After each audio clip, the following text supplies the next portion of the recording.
Pui waj ban. Yang unai Manyang. Pandana wir ku loy ruai bai.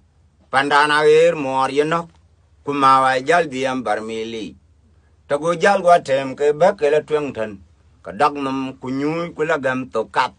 Wet bien ga wana wen mi chi ben wiu. E Ciir ka won che wiu.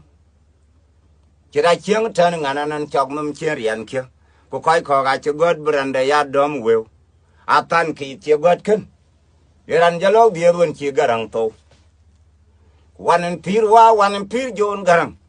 Uga wo che god branda ya jwar mun kwa tap ku kela kwa chu dial gambu kaloy. A jol dong ya kol chiam yo. Kol ngwan pin. Wo ja mem, nyali chi mem, ai mo grid mem. Wo chala la baga dial wo ko pana kambia kamalegan. Bana tay a chi kwa nga nga ko an.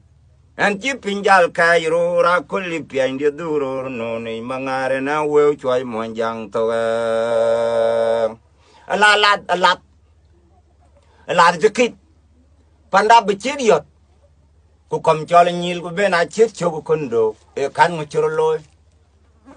Laka de cha ting ten na luel. Kayan cho gobrio. Wa chi ka ja dom to gak. Bye. Abi ben luel de choga bay bay niak. Ngọt bubi raji tiel. Ka ngọt budu ror chima wan ta ki kega det. Na ching ka nyai tiel. Ku didi po ka na chiran ka chiam yok.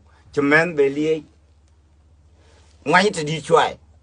Ku gam wa mu ku du ko wang ka miara diabro. A wer waren le jura banga. Le Manyang chen gang ken ka jur Manyang chinam gang. In kin ka bero loy. Manyang mo ka thur.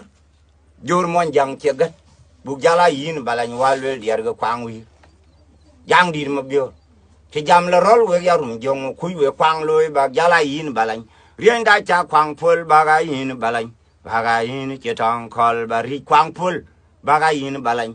Manyang da ti jam mol get ku jal ka ja yin balany ga ja gwa yo ret. Ka diara jam ror tim num. Antlok te tim chok. Ku kwanya tor ku la kwen ba yo ke chi teng rum juen go. Andien man ta cham num chen ran mabilit e rutkan le moy dug mum la jala ma ka ya che pa gu jam out rut ku kayenen tiel